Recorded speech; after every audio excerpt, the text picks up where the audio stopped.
নমস্কাৰ সকলোকে স্বাগতম জনাইছো লাভলি ষ্টাডিজ ইউটিউব চেনেলৰ আন এটা ভিডিঅ'লৈ। আজি আমি আসাম পুলিচ এবি আৰু ইউবি পৰীক্ষাৰ বাবে কেইটামান অতি গুৰুত্বপূৰ্ণ প্ৰশ্ন উত্তৰৰ বিষয়ে আলোচনা কৰিম। তো ব্লগচোন আজিৰ ভিডিঅ'টো আৰম্ভ কৰোঁ। আজি আমাৰ ফাৰ্ষ্ট কুৱেশ্যনটো দিয়া আছে, পিংক চিটি বুলি কোনখন চহৰ বা ৰাজ্যক জনা যায়? পিংক চিটি বুলি কোন ৰাজ্যক জনা যায় সুধিছে। তলত অপশ্যন 4টা দিয়া আছে। অপশ্যন 4টাৰ মাজৰ শুদ্ধ উত্তৰ কোনটো হ'ব তোমালোকে কমেণ্ট বক্সত জনাই দিব। প্ৰথম কুৱেশ্যনটো তোমালোকৰ বাবেহে থাকিল। নেক্সট কুৱেশ্যন অৰ্থাৎ 2 নম্বৰ কুৱেশ্যনটো সুধিছে, ভাৰত ৰত্ন লাভ কৰা প্ৰথমজন ভাৰতীয় কোন?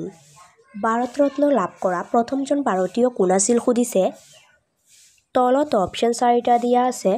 অপশ্যন 4টাৰ মাজৰ শুদ্ধ উত্তৰটো হৈছে অপশ্যন বি সৰ্বপল্লী ৰাধাকৃষ্ণ। ভাৰত ৰত্ন লাভ কৰা প্ৰথমজন ভাৰতীয় আছিল doctor Sarvepalli Radhakrishna. Next question অৰ্থাৎ 3 নম্বৰ কুৱেশ্যনটো সুধিছে, হৰ্ণবিল উৎসৱ ক'ত অনুষ্ঠিত হয়? হৰ্ণবিল উৎসৱ কোন ৰাজ্যত অনুষ্ঠিত হয় সুধিছে। তলত অপশ্যন 4টা দিয়া আছে। অপশ্যন 4টাৰ মাজৰ শুদ্ধ উত্তৰটো হৈছে অপশ্যন ডি নাগালেণ্ড। হৰ্ণবিল উৎসৱ নাগালেণ্ড ৰাজ্যত অনুষ্ঠিত হয়। নেক্সট কুৱেশ্যন অৰ্থাৎ 4 নম্বৰ কুৱেশ্যনটো সুধিছে, ওড়িশী নৃত্য কোন ৰাজ্যৰ? ওড়িশী লোকনৃত্য কোন ৰাজ্যৰ সুধিছে। তলত অপশ্যন 4টা দিয়া আছে। অপশ্যন 4টাৰ মাজৰ শুদ্ধ উত্তৰটো হ'ব অপশ্যন বি উৰিষ্যা। ওড়িশী নৃত্য উৰিষ্যা ৰাজ্যৰ পৰম্পৰাগত উৎসৱ। নেক্সট কুৱেশ্যন অৰ্থাৎ 5 নম্বৰ কুৱেশ্যনটো সুধিছে, ভলীবল খেলত প্ৰতিটো দলতে কেইজনকৈ খেলুৱৈ থাকে? ভলীবল খেলত এটা দলত কেইজনকৈ খেলুৱৈ থাকে সুধিছে। তলত অপশ্যন 4টা দিয়া আছে। অপশ্যন 4টাৰ মাজৰ শুদ্ধ উত্তৰটো হৈছে অপশ্যন ডি 6জন। ভলীবল খেলত এটা দলতে 6জনকৈ খেলুৱৈ থাকে। নেক্সট কুৱেশ্যন অৰ্থাৎ 6 নম্বৰ কুৱেশ্যনটো সুধিছে, বিশ্ব বেংকৰ মুখ্য কাৰ্যালয় ক'ত অৱস্থিত? বিশ্ব বেংকৰ মুখ্য কাৰ্যালয় ক'ত অৱস্থিত সুধিছে। তলত অপশ্যন 4টা দিয়া আছে। অপশ্যন 4টাৰ মাজৰ শুদ্ধ উত্তৰটো হৈছে অপশ্যন বি ৱাশ্বিংটন। বিশ্ব বেংকৰ মুখ্য কাৰ্যালয় ৱাশ্বিংটনত অৱস্থিত। নেক্সট কুৱেশ্যন অৰ্থাৎ 7 নম্বৰ কুৱেশ্যনটো সুধিছে, অৰ্থনীতিৰ পিতৃপুৰুষ বুলি কাক কোৱা হয়? অৰ্থনীতিৰ পিতৃপুৰুষ বুলি কাক কোৱা হয় সুধিছে। তলত অপশ্যন 4টা দিয়া আছে। অপশ্যন 4টাৰ মাজৰ শুদ্ধ উত্তৰটো হ'ব অপশ্যন চি আদাম মিশ্ৰ। অৰ্থনীতিৰ পিতৃপুৰুষ বুলি আদাম মিশ্ৰক কোৱা হয়। নেক্সট কুৱেশ্যন অৰ্থাৎ 8 নম্বৰ কুৱেশ্যনটো সুধিছে, ভাৰতৰ নীতি আয়োগ কেতিয়া গঠন হয়? ভাৰতৰ নীতি আয়োগ কেতিয়া গঠন হয় সুধিছে। তলত অপশ্যন 4টা দিয়া আছে। অপশ্যন 4টাৰ মাজৰ শুদ্ধ উত্তৰটো হৈছে অপশ্যন এ 2015 চনত। ভাৰতৰ নীতি আয়োগ 2015 চনত গঠন হয়। নেক্সট কুৱেশ্যন অৰ্থাৎ 9 নম্বৰ কুৱেশ্যনটো সুধিছে, তলৰ কোনজনক এছিয়াৰ পোহৰ বুলি কোৱা হয়? তলৰ কোনজন ব্যক্তিক এছিয়াৰ পোহৰ বুলি কোৱা হয় সুধিছে। তলত অপশ্যন 4টা দিয়া আছে। অপশ্যন 4টাৰ মাজৰ শুদ্ধ উত্তৰটো হ'ব অপশ্যন এ বৌদ্ধ। বৌদ্ধক এছিয়াৰ পোহৰ বুলি কোৱা হয়। নেক্সট কুৱেশ্যন অৰ্থাৎ 10 নম্বৰ কুৱেশ্যনটো সুধিছে, ব্ৰহ্মপুত্ৰৰ আটাইতকৈ ডাঙৰ উপনৈ কোনখন? ব্ৰহ্মপুত্ৰৰ আটাইতকৈ ডাঙৰ উপনৈ কোনখন সুধিছে। তলত অপশ্যন 4টা দিয়া আছে। অপশ্যন 4টাৰ মাজৰ শুদ্ধ উত্তৰটো হৈছে অপশ্যন ডি সোৱণশিৰি। ব্ৰহ্মপুত্ৰৰ আটাইতকৈ ডাঙৰ উপনৈ হৈছে সোৱণশিৰি। নেক্সট কুৱেশ্যন অৰ্থাৎ 11 নম্বৰ কুৱেশ্যনটো সুধিছে, তলৰ কোনজন ৰজাক লৰা ৰজা নামেৰে জনা যায়? তলৰ কোনজন ৰজাক লৰা ৰজা নামেৰে জনা যায় সুধিছে। তলত অপশ্যন 4টা দিয়া আছে। অপশ্যন 4টাৰ মাজৰ শুদ্ধ উত্তৰটো হৈছে অপশ্যন চি চুলিকফা। চুলিকফা ৰজাক লৰা ৰজা নামেৰে জনা যায়। নেক্সট কুৱেশ্যন অৰ্থাৎ 12 নম্বৰ কুৱেশ্যনটো সুধিছে, তলৰ কোনখন ৰাজ্যৰ সৈতে অসমে সীমা ভাগ নকৰে? কোনখন ৰাজ্যৰ সৈতে অসমে সীমা ভাগ-বতৰা নকৰে সুধিছে।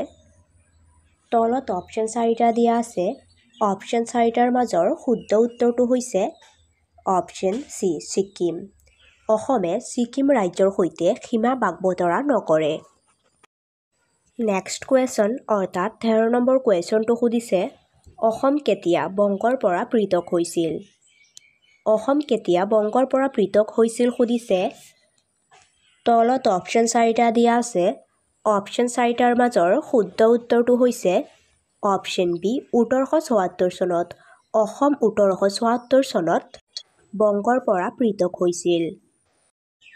নেক্সট কুৱেশ্যন অৰ্থাৎ 14 নম্বৰ কুৱেশ্যনটো সুধিছে কিমান চনত অসমৰ ৰাজধানী শ্বিলঙৰ পৰা দিছপুৰলৈ স্থানান্তৰ কৰা হৈছিল? কিমান চনত অসমৰ ৰাজধানী শ্বিলঙৰ পৰা দিছপুৰলৈ স্থানান্তৰিত কৰা হৈছিল সুধিছে। তলত অপশ্যন 4টা দিয়া আছে।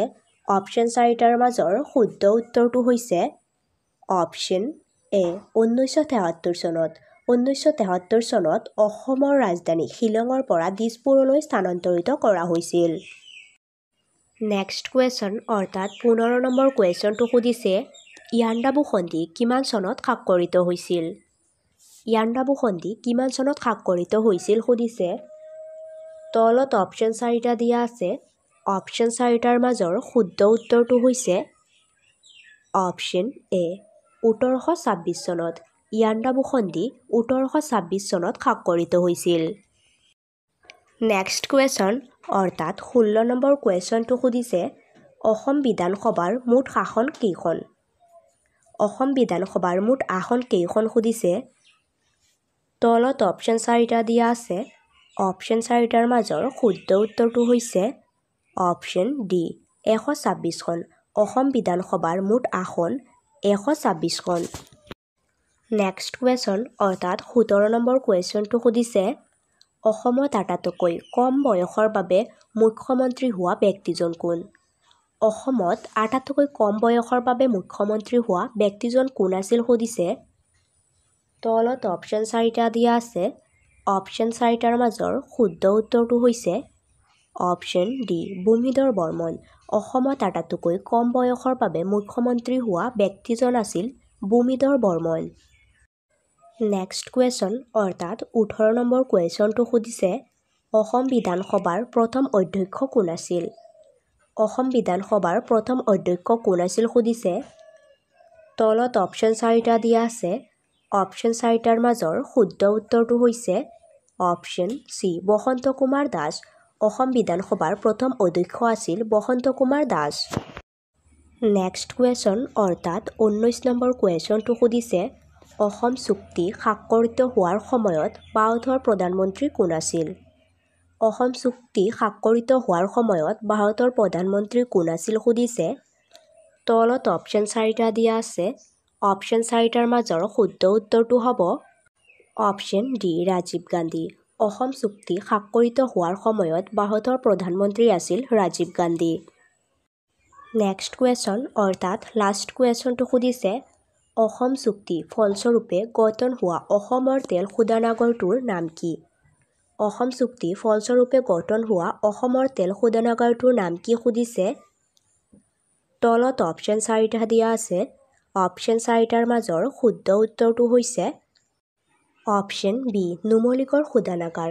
অসম চুক্তি ফলস্বৰূপে গঠন হোৱা অসমৰ তেল শোধনাগাৰটোৰ নাম আছিল নুমলীগড় শোধনাগাৰ।